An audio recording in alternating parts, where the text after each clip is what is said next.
나라가 적대 국가에 대항하여 치르는 전쟁이 많은 자세는 사뭇 달라야 합니다. 그것도 반드시 승리해야 할 전쟁이라면 더욱 더합니다. 전쟁을 위해서는 전열을 갖추고 싸워야 할 무기를 점검하며 지휘관의 지휘에 따라 일사불란하게 움직여 나가야만 합니다. 그래야만 적과의 전투에서 승리를 보장받을 수 있는 것입니다. 마음가짐도 해이해지고 점검해야 될 무기도 제대로 갖추지 않은 채 지휘관의 명령에 따르지 않는다면 그야말로 우합주졸이 되어 필경은 전쟁에서 망하고 말 것입니다. 수적인 열세에도 불구하고 이길 수 있는 싸움은 승산이 있는 지휘관의 전략과 전술을 통하여 한 마음으로 전쟁에 임하는 군세들에 의하여 이루어지게 되는 것입니다. 그러므로 잘 싸우는 전쟁은 지휘관의 탁월한 지휘 아래 일사불란하게 움직이는 군사들이 싸워 반드시 이길 것이라는 자신감을 가지고 전쟁에 임하게 될 때, 그런 자세가 될 때 승리를 보장받을 수 있는 것입니다.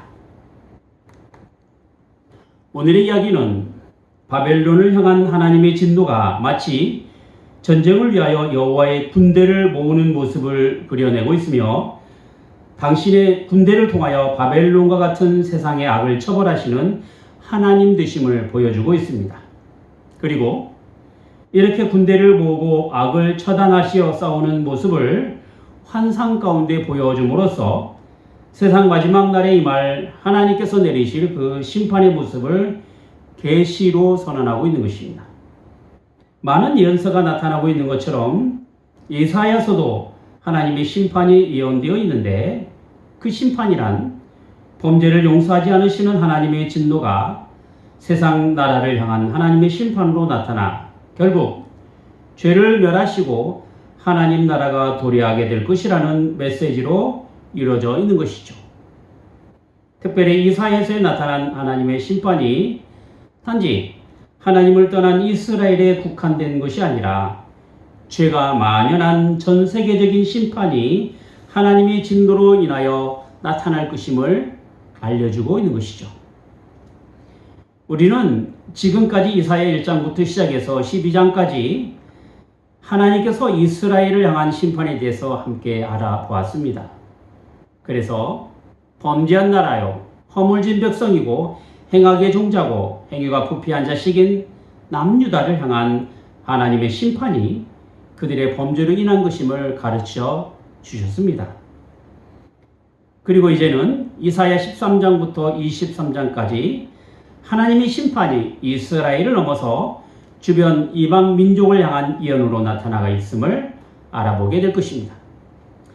이스라엘 주변 민족을 향한 하나님의 심판에 대해서 좀 더 세분화돼서 이야기를 해보자면 13장은 바벨론을 향한 하나님의 심판에 대한 예언이 되겠으며 14장 28절부터 32절까지는 블레셋을 향한 심판이 기록되어 있습니다. 15장과 16장은 모압을 향한 심판, 17장과 18장은 다메섹을 향한 심판이며 19장과 20장은 애굽 심판, 21장은 해변 광야에 관한 심판과 두마 심판과 아라비아 심판이 기록되어 있습니다. 22장은 골짜기 심판이며 23장은 두로 심판이 기록되어 있습니다. 각 나라에 관한 심판의 내용에는 단지 그 나라만의 심판이 아니라 그와 관련되거나 혹은 주변 나라에 대한 심판이 함께 언급되어 있기도 합니다. 또한 나라가 아닌 지역이나 장소로 언급되어 나타나는 심판은 그 지역의 나라를 이야기하고 있다 할 것입니다. 예를 들면 이사야 21장에 있는 해변 광야는 아스루 혹은 바벨론을 칭하고 있으며 22장에 있는 이상 골짜기는 예루살렘을 칭하고 있다 할 것입니다. 자, 지금부터 시작할 이방 나라에 대한 하나님의 심판은 총 10개의 나라나 지명이 등장하게 됩니다. 성경에 10이라는 숫자가 의미하고 있는 것에는 종종 온전함을 나타내고 그리고 표현하고 있습니다. 그러기에 여기 이방 나라를 향한 하나님의 심판이 이 세상 모두가 하나님의 심판 대상이 된다는 것으로 봐도 무방하다 할 것입니다. 그런 점에서 볼 때 각 나라를 향한 하나님의 심판이 각기 다른 모양으로 나타날 때 그 범죄에 따른 하나님의 심판 또한 얼마나 다른 모양으로 무섭게 나타날 것인가를 보여주고 있다 할 것입니다. 이제 오늘 본문을 통하여 하나님께서 이 세상을 향한 심판의 경고가 무엇인가를 알아보도록 하겠습니다. 먼저 1절을 보겠습니다. 아모스의 아들 이사야가 바벨론에 대하여 받은 경고라. 바벨론에 대한 하나님의 심판을 경고하고 있지요. 사실 이사야가 사역할 때 남유다에게 있어서 위협적인 존재는 아수르였습니다. 그러므로 바벨론보다는 아수르로 언급하는 것이 내용의 전개상 맞습니다. 하지만 이사야 후대에 바벨론의 침공으로 나라를 이룬 서름을 당한 이스라엘 민족에게는 아수르보다는 바벨론에 대한 인식이 강했기 때문에 아수르가 멸망하고 난 후에 나타난 바벨론을 언급하는 것이 그 후대가 이해하는 데 빨랐던 것이죠. 그리고 세상 나라에 대한 대표성을 가진 나라가 바로 바벨론이 된다는 점에서 볼 때 제일 먼저 바벨론을 언급함으로써 세상을 향한 하나님의 진노가 그들에게 심판으로 나타난다는 사실을 분명히 선언하고 있는 것입니다. 자, 그러면 오늘 본문에는 바벨론을 향한 하나님의 심판이 어떻게 전개되고 있는가를 보도록 하겠습니다. 2절부터 5절까지 보죠. 너희는 자산 위에 기호를 세우고 소리를 높여 그들을 부르며 손을 흔들어 그들로 존귀한 자의 문에 들어가게 하라. 내가 나의 거룩히 구별된 자에게 명하고 나의 위엄을 기뻐하는 용사들을 불러 나의 노를 풀게 하였느니라. 산에서 무리의 소리가 나며 많은 백성의 소리 같으니 곧 열국 민족이 함께 모여 떠드는 소리라. 만국의 여호와께서 싸움을 위하여 군대를 검열하심이로다. 무리가 먼 나라에서 하늘가에서 왔으며 곧 여호와와 그 진노의 병기라. 온 땅을 멸하러 함이로다. 하나님의 심판은 그의 군대를 모으는 일로 시작됩니다. 높은 산에 승리의 깃발을 세우며 하나님의 구별된 사람들이 하나님의 명령에 따라 하나님의 기뻐하시는 일로 모여서 하나님의 진노에 따른 심판을 시행하게 된다는 것이죠. 하나님께서 용사를 모으시는 일은 여호와의 날에 온 땅을 진멸하시려는 그 일을 시작하시기 위함입니다. 그래서 하나님께서는 먼 곳에서부터 하늘 끝까지 군대로 부르시고 소집하게 되고 이렇게 소집된 군대는 무기를 장착하여 악한 세상의 세력들과 싸울 준비를 갖추게 됩니다. 이렇게 하나님께서 그의 군대를 소집하여 싸우게 될 때 그날이 바로 여호와의 날이 될 것이며 하나님으로 멸망이 임하게 될 것입니다. 6절 말씀이죠. 너희는 애곡할지어다 여호와의 날이 가까웠으니 전능자에게서 멸망이 임할 것이미로다. 하나님께서 세상을 멸망하시기로 작정한 그날이 다가오면 다가올수록 슬픈 날이 될 것이라는 거죠. 왜냐하면 결국 하나님께서 소집한 군대를 통하여 그날의 완전한 멸망을 보게 되기 때문입니다. 이처럼 하나님께서는 심판의 날을 정하시고 그날에 그의 군대를 통하여 완전히 멸망시킬 계획을 시행하기 때문에 그날에는 하나님의 그 위대하심을 경험하게 될 것입니다. 그러면 하나님의 심판의 날에 경험할 것들이 과연 무엇이 있을까요? 7절부터 보겠습니다. 모든 손이 피곤하며 각 사람의 마음이 녹을 것이라.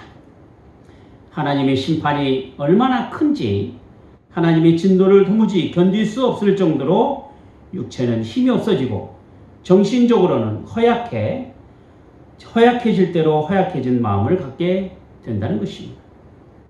세상 권세에 의지하여 자신이 가진 부와 권력으로 힘 자랑하게 되고 마음의 위로를 받고 살아가는데 하나님의 심판은 그 모든 세상의 것들을 무너뜨리고 도무지 자랑할 수 없는 그런 것들이 되게 하신다라는 것이죠. 그 다음으로는 8절입니다. 그들이 놀라며 괴로움과 슬픔에 잡혀서 임산한 여자같이 고통하며 서로 보고 놀라며 얼굴은 불꽃 같으리로다. 하나님의 심판에 따른 괴로움과 슬픔은 마치 해산이 임박한 산모의 고통과 같을 것이며 그날에는 그 공포의 강도가 얼마나 대단한지 얼굴이 불꽃에 파열될 정도로 붉게 타올라 서로 보고 놀라게 된다라는 것이죠.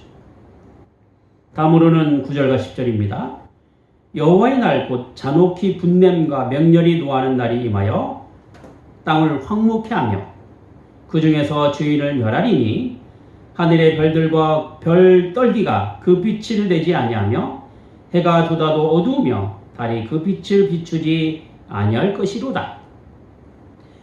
땅에서의 하나님의 심판이 얼마나 잔혹하고 진노가 심한지 곡식과 열매를 맺어야 할 땅이 열매를 맺지 않는 땅이 될 것이며 사람이 살 수 없는 허허벌판에 아무것도 없는 땅이 된다는 것이죠.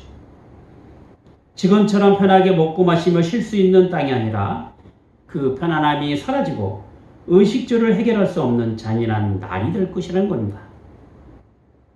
그리고 하나님께서 이렇게까지 잔혹하게 진노하는 가장 큰 이유는 죄인을 심판하시기 위함인 것입니다. 그뿐 아니라 하나님의 심판은 하늘의 별이 빛을 잃게 만드는 심판이 되기도 합니다. 전체의 질서가 흔들리고 우주의 기능이 제대로 나타나지 않는 것은 하나님의 심판이 얼마나 무서운 것인가를 알려주고 있는 것입니다. 이처럼 하나님께서 진노하시는 양상은 개인적으로 올 뿐만 아니라 자연과 우주 질서에도 영향을 미쳐서 도무지 경험하지 않았던 무시한 심판의 모습으로 나타나게 된다는 것입니다. 요엘 선지자는 그 요엘서 2장 31절에 여호와의 위대하고 두려운 날이 이르기 전에 해가 어두워지고 달이 핏빛으로 변할 것이다 라고 예언하고 있습니다. 그러므로 하나님의 심판을 단순히 태풍이나 화마를 휩쓸고 가는 산불 같은 식의 자연재해로 치부해서는 안 됩니다. 물론 우리는 심각한 자연재해를 통하여 하나님이 진노에 따른 심판을 간접적으로 경험할 수 있을 것입니다. 그리고 전쟁이나 기근을 통하여 하나님의 심판에 대한 두려움을 가질 수 있을 것입니다. 하지만 세상을 향한 하나님의 심판이 우주적인 심판이라는 점에서 볼 때 전에도 경험하지 않았고 앞으로도 경험할 수 없는 하나님의 최종적 심판에 따른 모습이 된다라는 점에서 볼 때 정말 두렵고 떨리는 마음으로 하나님의 구원을 바라보는 인생이 되어야 할 것입니다. 하나님께서 내리실 심판은 죄를 향한 심판입니다. 이것은 역사 이래로 하나님께서 내리신 심판의 모습이 되기도 합니다.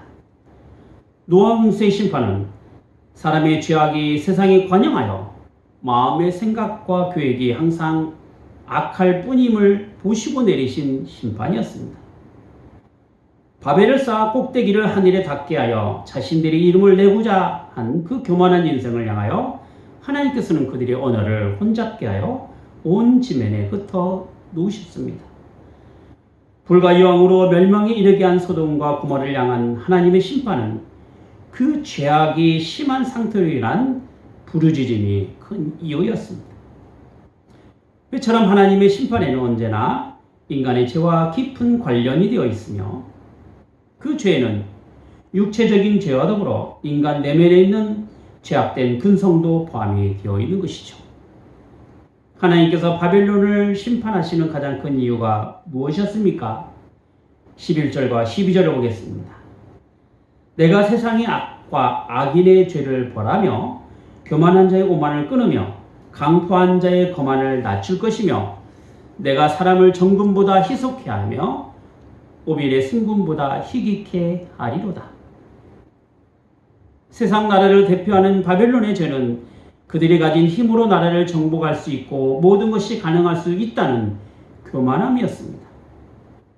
그들에게 있어서 하나님은 자신이 다스리는 작은 속국이 믿는 신에 불과했으니 전능하신 하나님을 무시하게 되고 하나님의 심판에 대한 두려움이 없었던 것입니다.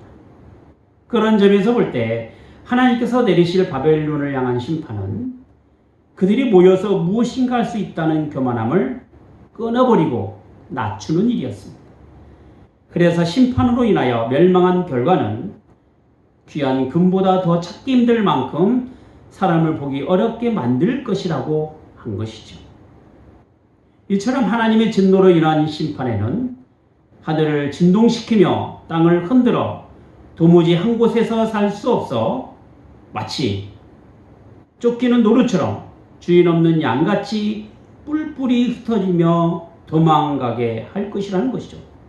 더구나 그들이 흩어지며 도망을 가더라도 창에 찔리거나 칼에 엎드려 죽게 된다라는 것입니다. 마태복음 24장에 보면 예수님께서 세상 마지막 날에 임할 재난의 징조에 대하여 말씀하실 때 나라가 서로 대적하여 전쟁이 일어나고 처처에 기근과 지진이 발생한다라고 하였고 불법이 성행하여 사람이 시험에 빠져 서로 죽이고 죽는 일이 일어나며 사람이 도망가는데 임산부나 어린 아이에게 큰 화가 있을 것이라고 말씀했습니다. 오늘 말씀 16절에 있는 것처럼 재난이 임하면 어린 아이와 여자들에게 나타날 화가 클 것이라고 하였는데 보호받아야 할 소외된 사람들이나 연약한 사람들이 지독하고도 잔인하게 교육을 당하는 충격적인 모습을 보게 된다는 것입니다.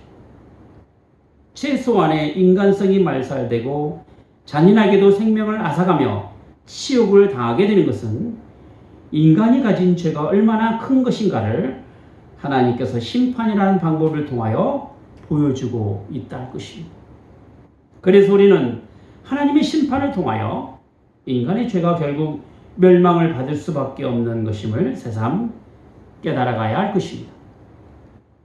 이렇게 하나님께서는 메대인을 바벨론에 내리실 심판의 도구로 삼으시고 그들을 통하여 심판하게 하시는데 본문 17절부터 22절까지 쭉 말씀하고 있습니다. 메대는 바벨론 북쪽에 있는 페르시아 국가로서 유다가 1차 포로로부터 귀환할 때 있었던 고레스 왕이 그 메대, 즉 페르시아의 초대 왕이 됩니다. 그러니까 바벨론을 멸망시켰던 나라가 메대인데 그 멸망의 모습을 오늘 본문에서는 매우 잔인하게 묘사하고 있는 것이죠. 17절과 18절에 보면 메대인은 금이나 은보다 사람을 치는 일에 관심이 있어서 청년이나 아이나 임신한 사람을 가리지 않고 잔인하게 죽이는 존재들이라고 표현하고 있습니다. 그래서 그들의 망한 잔인은 마치 소돔과 고모라 같이 되며 또 바벨론의 망한 그곳에서 유목 생활을 하기 위하여 온 민족들도 그곳에 있지 않게 된다라는 것입니다. 오직 들짐승 같은 들양이나 들깨들만이 있을 따름이라고 말씀하고 있습니다.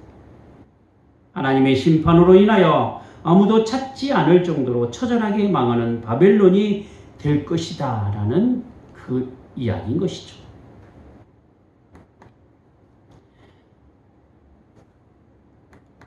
이 세상을 향한 하나님의 심판은 인간의 죄로 말미암아 나타난 하나님의 진노하심의 최종적 결과입니다. 그리고 하나님께서는 이러한 심판의 때를 정하시고 속히 이루어 가실 것입니다. 그러므로 죄가 만연한 이 세상에서 하나님의 심판이 속히 나타나게 될 것임을 우리가 오늘 말씀을 통하여 배우며 또 세상의 현상들을 통하여 경험하게 된다면 그날이 가까움을 보면서 늘 신앙으로 준비하는 자세를 가지고 삶으로 살아가야 할 것입니다. 하나님께서는 당장이라도 이 세상을 향한 심판을 내리실 수 있습니다.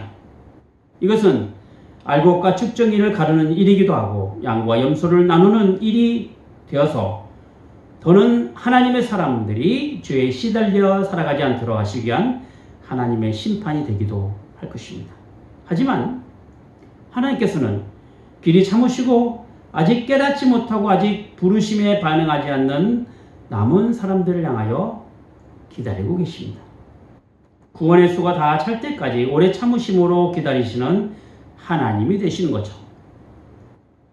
하지만 결국 때가 차면 구원의 문이 닫혀지게 됩니다. 감당할 수 없을 만큼의 심판의 날에 임할 하나님의 진노는 멸망으로 작정된 죄를 향한 하나님의 심판이 될 것입니다. 하지만 우리는 예수 그리스도를 통하여 이 모든 심판에서 벗어나게 되었습니다. 그것은 바로 예수님의 십자가를 통하여 우리 죄가 없어져 더는 하나님 앞에 죄가 없는 인생으로 살아가는 존재가 되고 그래서 죄의 심판을 받지 않기 때문인 것입니다.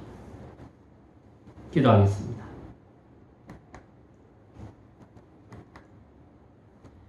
거룩하신 하나님 아버지, 오늘 본문을 통하여 바벨론을 향한 하나님의 심판에 대하여 배웠사온데 마치 세상 마지막 날에 죄악된 이 세상을 향한 하나님의 심판이 됨을 저희가 보게 되옵나이다. 육신적인 죄와 더불어 교만함으로 인한 마음의 죄가 하나님의 심판의 대상이 되어 인간의 죄로 인하여 멸망할 수밖에 없음을 잘 알았사오니 죄로 인한 참혹함과 비참함의 현실이 어떤 것인가를 저희가 말씀으로 알아갈 수 있게 하여 주시옵소서.